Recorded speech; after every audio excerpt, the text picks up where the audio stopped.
It was a wild week two in the NFL as some of the game's best players either suffered injuries or were simply a disappointment. We'll go over all that and get you ready for week three with our full cash game and GPP lineups using FanDuel scoring coming up next.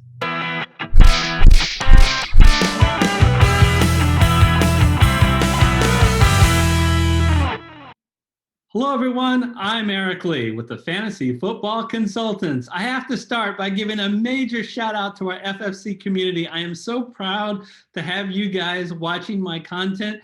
You guys are really participating in the YouTube section. Quick shout out to Stephen B, who suggested Jonnu Smith, and Taj Holiday, who suggested Jordan Reed last week. Both of those players, 2 touchdowns. Both were low cost, came through with 2 touchdowns. Great call. Keep it up. Please write in the comment section any particular player on the main slate that you think is underpriced and you think should be in your cash or GPP lineup. Welcome to all those who are new. We really hope you join the FFC community. It's easy. Smash that red subscriber button. What do you get? I really think you get 3 things that's really unique to the NFL DFS industry, because I don't think any podcast or other YouTube channel does it. Here are the 3 things. 1, we take a stand here by coming up with a full cash game lineup on FanDuel and DraftKings. This is the FanDuel show. Number 2, we give a full GPP lineup. And then finally, number 3, for our cash lineup, we don't believe in set it and forget it. We are going to monitor the late breaking news. If there's anyone in our lineup that based on late breaking news that we are no longer confident with, we'll take them out. Or if there's some late breaking news where value opens elsewhere, we'll get those guys in our lineup and we will disclose that in the YouTube comment section. We'll pin the comment so it goes straight to the top. We want to remind you that when we put together these lineups, it's not just based on hunches. It's based on our NFL DFS Masterclass series, which is free on YouTube. I'll put the link right above. It's great because it gives you the factors and the strategies to be successful on cash games and GPP.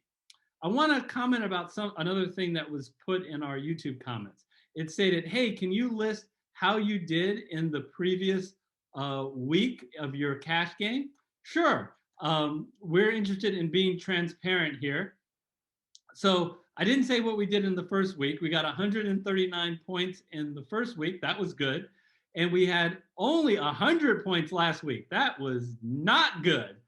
So let's talk about it. Who are our studs and who are our duds? Well, our studs, no one really was great, but these were all low-cost options who did do well. Jonathan Taylor did well. Corey Davis did fine, and so did the Arizona defense. Now, that cleared the way by those low-cost options who all did fine for making sure that our studs, our 4 studs, had to do well. They were Devontae Adams, Derrick Henry, Lamar Jackson, and Ezekiel Elliott. None of them did well. In fact, 3 of the 4 did downright poor, and Ezekiel Elliott did just good. And what was most frustrating about that is that obviously those guys are all superstars, but we all thought they were in game scripts and games where they're going to get a lot of opportunities, and we weren't wrong about that. Those 4 players played in games in which their team scored 33, 33, 42, and 40 points. So Ezekiel Elliott was the one that had 40 points. Normally if you pick Ezekiel Elliott and you whine to me that Dak Prescott stole one of his TDs, I'd say, you know what? You deserve it. That's one of the risks of picking Ezekiel Elliott. Dak Prescott gets 6 rushing TDs per season, almost every season. But come on, folks. Dak Prescott didn't snake one of Ezekiel Elliott's rushing TDs. He snaked 3. Oh, so frustrating. I feel like we got unlucky there. Ezekiel Elliott could have had a much much better game. He actually had a rush, in addition to the rushing TD he had a second rushing TD that got reversed due to instant replay. Let's talk a little bit about Devontae Adams. Didn't have a good first half, and then he gets hurt in the third quarter. Derrick Henry, 25 carries in a game that his team scored 33 points, in which his team was ahead almost the entire game. But all of a sudden, the Jacksonville rush defense, looks tough. I kept waiting for when was the moment that the Jacksonville defense gets wear down and Derrick Henry breaks one, which is what he did so many times last year. Never happened. So, you know what? Didn't work out for us in week 2, but that's all right. We've got a good cash and GPP lineup for week 3. So, all right, in determining our cash game lineup, we want to start at running back. And I ask you again to kind of close your eyes and think about the type of running back that you want. You want a running back who's at home. You want a running back who's favored, preferably at least by 6 points. You want a running back that has a high implied total, and you want a running back that is the goal line carrier and gets involved in the passing game. And for the extra cherry on top, you want to play against a defense that's poor. Well, I got news for you folks. I don't have one guy that meets all of those requirements, and I get to save money with the guys. I have a whole bunch of guys, 3 guys. So I am going to fill out my flex position. So I'm having 3 running backs. All these 3 guys meet the requirements that I just said. Let's go through them real quickly. Miles Sanders. Gosh, you got to like him. He came back and made his debut last week after missing week 1. And you got to love the 23 touches. And you also have to love that he faces the Cincinnati Bengals, the same Bengal team that was bad all last year against the run and isn't that much better this year. So we are going to dial in Miles Sanders. And Jonathan Taylor, look, FanDuel. I tell you, I don't get no respect at all. Get it right. I have no idea why they hate Jonathan Taylor. Only 6,700. I mean, they upped his price from last week, which was, I think, about $1,000 cheaper, which was just absurd. But they needed to hike it up a lot more than $6,700 because his matchup is just as good as it was last week at home against the New York Jets, a New York Jet team that wasn't able to, which I've jokingly said all week, stop the 41ers, not the 49ers, because they had all type of injuries, including 2 of their top running backs, and they couldn't slow them down as they trounced them 31-13. And I always think Taylor is going to get a bump in the passing game because his quarterback is Phillip Rivers. In that he so much likes to check down to his running back. So absolutely love Jonathan Taylor. Look, you can make a switch in your lineup, but this is the one guy that I would not take out of our cash game lineup. And Kenyon Drake, who's averaged over the first 2 weeks, 20 touches. He is clearly the guy in Arizona. And they play a Detroit Lion team, an 0-2 Lion team that is just awful, absolutely awful against the run. Aaron Jones from Green Bay last week absolutely tore them up in the very early going here. They are the 32nd ranked rush defense. If you are counting at home, there are only 32 teams in the NFL. So how about at wide receiver? Since we didn't spend a lot of money, we can get the clear best wide receiver on the slate playing in an over-under game of 54.5. So lots of points being scored. So I don't mind having both Kenyon Drake and DeAndre Hopkins in this cash lineup. Is DeAndre Hopkins. Look, DeAndre Hopkins leads the world. That's wide receivers, that's tight end and running backs in targets. So at 25 in this very short season, clearly has a rapport uh, with his quarterback, Kyler Murray.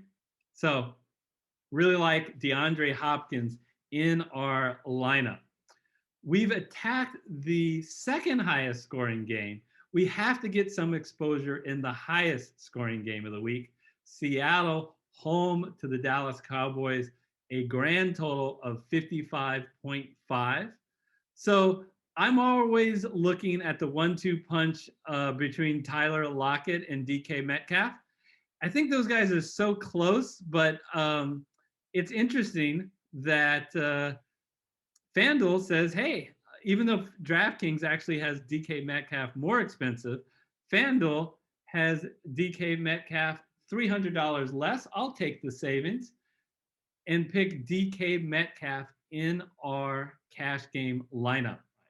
Where do we go from DK Metcalf? How about, so we already got the league leader in targets in our lineup, DeAndre Hopkins. How about getting the guy who is number 2 in targets in our lineup? And we don't have to spend a whole lot of price. Look, a lot of our salary to get him at only $6,300. Deontay Johnson. Look, the guy looks like he may actually become the number 1 wide receiver on Pittsburgh. Is that possible with Juju Smith-Schuster on the team? If not, he's certainly going to be a 1A, 1B to Juju Smith-Schuster at $6,300. Heavily involved in the passing game. He faces a Houston Texans team that, their defense, although better against the pass than the run, that's mostly because the teams that played them so far this year have gotten way up on them. So they have been going to the run after the blowout. I think this is a defense that can be scored upon in the air or on the ground. Let's dial up Deontay Johnson as our number 3. We see he's listed as questionable, and so will our tight end. It doesn't look like a serious injury. It's something we're going to monitor. And obviously, if he is going to turn to doubtful or out, we will take him out of our lineup. The tight end, who's also questionable, but we're really super excited to have in our lineup, is Darren Waller. Darren Waller, this lineup is going back to the basics, folks. It's all about targets. We have the tight end who leads the entire NFL in targets. No, it's not Kelsey. It's not Kittle. It's not Zach Ertz. It's not Mark Andrews. It's Darren Waller, who had a cartoon-like 16 targets on Monday night against New Orleans in that huge game. Here's the deal. His $6,600 price is too low. And the reason why it's too low is because FanDuel did the pricing before the Monday night game, and they do not adjust it. So anything that happens on Monday night is more information that we have that FanDuel didn't. And what we had is, it is now without a doubt, Carr's number 1 target, his favorite target, is Darren Waller.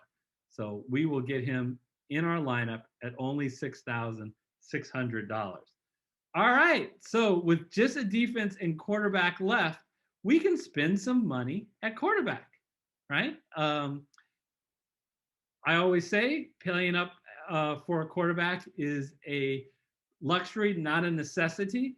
So I look at the quarterbacks, and I'll tell you, this week it comes down to 2 quarterbacks. Our model really says it's one of 2 quarterbacks you should select. As much as I like Russell Wilson and Dak Prescott in the highest scoring game, I am more drawn to Kyler Murray and Cam Newton. Why? These 2 guys are absolutely absurd how dangerous they have become with their legs. So the only reason I am going to opt for Cam Newton rather than Kyler Murray is I can save $700 if I go down to Cam Newton. So look, I'm a big Seahawk fan. I watched every second of that Seahawk-Patriot game. Here's the deal.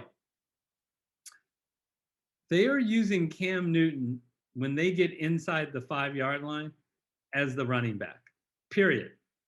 Not maybe I'll use the running back. Even Lamar Jackson, he does option plays that maybe he'll run it in, or maybe Mark Ingram or whoever the running back of that drive is going to be might run it in. That's not what New England is doing. They have a fullback in the game who they never used to hand the ball off to. And all he is going to be the lead blocker to Cam Newton. So normally when a quarterback gets 2 TDs in 1 week and then 2 Ds in the next week, I say that's a fluke. You can't count on that. But I think you really can count on Cam Newton getting at least 1 rushing touchdown a game. That's how much New England is using him around the goal line.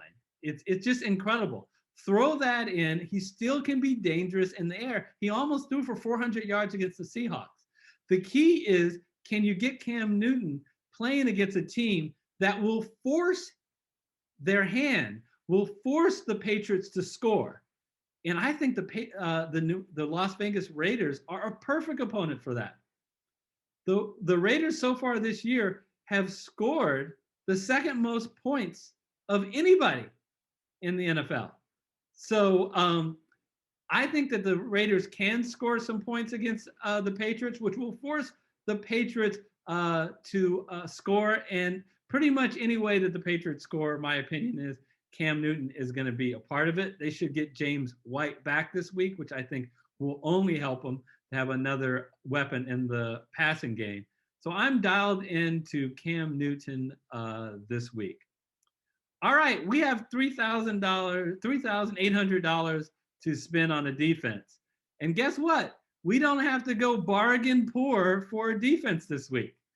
And at $3,800, the rest of our money, let's dial in the Tampa Bay Buccaneers. What do I like about the Tampa Bay Buccaneers? First of all, they were the best rush defense last year. It's really good. They're going to force the the Denver Broncos to pass. And they're not going to be able to do it with their starting quarterback because Drew Lock is out. They're not going to be able to do it with their number 1 wide receiver because Cortland Sutton is out.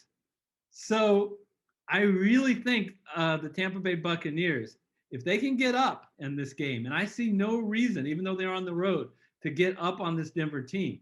They are fully healthy on offense. Chris Godwin should be good. And Mike Evans looks like he's now healthy. So I think they're going to, if they can stay ahead of this game and force Denver to pass, I think they can force them into some mistakes. And as you saw last week against the Carolina Panthers, that's exactly what happened. They got ahead of the Panthers, forced them to pass, 5 sacks, got 4 turnovers. Really good stuff we can hope for the Tampa Bay Buccaneers. And that's my cash game lineup. All right, let's talk about our GPP lineup. We got 2 roles in our GPP lineup. First, we want to, of course, start off with a stack. And 2, we want to attack the high-scoring games, the games that we think is going to be a shootout. So we'll start with that Dallas Cowboys-Seattle game. Well, the stack part is going to be Russell Wilson to his deep threat DK Metcalf, and the Cowboy coming back is Ezekiel Elliott, who gets involved in that Cowboy attack all the time. First game of the year, 25 touches. The next game, 28 touches. Really like that. The other game that we really want to attack is the Arizona-Detroit game. On one side, we've got the guy who's had more targets than anyone else so far this year, DeAndre Hopkins. And coming back on the other side, TJ Hawkinson, who has done better without Kenny Galladay. Let's see if Kenny Galladay will play.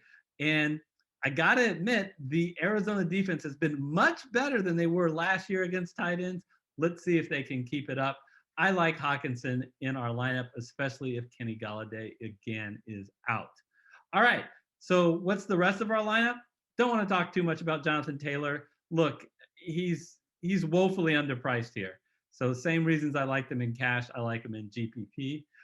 Jerick McKinnon, it looks like it's all but official. Tevin Coleman is not going to play, and Raheem Mostert is not going to play. And so I think Jerick McKinnon is definitely going to be the featured back, and he might even be the featured player on this entire San Francisco team with all of their offensive injuries, and a New York Giant team that doesn't do well against the run. Looks like we've already talked about Deontay Johnson. So the only other player to touch is the Atlanta Falcons defense. I did not know what FanDuel is doing pricing the Atlanta Falcons so cheap at $3,200. They're the second cheapest defense on FanDuel. They're far more expensive on DraftKings. And I agree with DraftKings here. With the Atlanta Falcon defense, what do you get? You get a team that's playing at home. You get a team that is a 3.5-point favorite, and you get a team that faces a Chicago Bear team and Mitchell Trubisky at quarterback. That guy has mistake prone written all over him. So if the Falcons do win this game, which the lines makers think and get ahead, I think there's lots of opportunities, because you say, look, Eric, what? The Falcons have only got -1 and 3 points so far. Well, look at the teams they played. Two of the most prolific offense with offensive weapons in Dallas and Seattle. Look, the Bears are not Dallas, and the Bears are not Seattle when it comes to an offense. I feel comfortable putting the Falcons in the lineup, especially given their price. All right, we know week 2 was chock full of injuries. I wanted to have a little fun and see if I can fill out a lineup with an all-injured team and come close to spending all of my money. And there it is, the all-IR team. Drew Lock, Christian McCaffrey, Saquon Barkley, Cortland Sutton, Deebo Samuel, Paris Campbell, David Njoku, and Le'Veon Bell. I had to put a defense in since the San Francisco 49ers have so many injuries. I threw them in, and I only have $2,900 left of my $60,000 salary. And just for fun, I want to prove something to you guys of what FanDuel does. Let's enter this lineup in, the world's worst lineup in the world. And what do they say? They tell us, great lineup. Brother, I've seen all kinds of dishonesty in my day, but this little display takes the cake. This is not a great lineup. All right, folks. And as a reminder, I'll put a link to several other videos that we did this week. Our DraftKings Week 3 video when it becomes available, as well as our NFL Survivor poll. And in addition to that, I will also put our NFL DFS Masterclass video on the screen. So again, I want to thank all of our community. We greatly appreciate all of you. Please be safe, and we'll see you next time.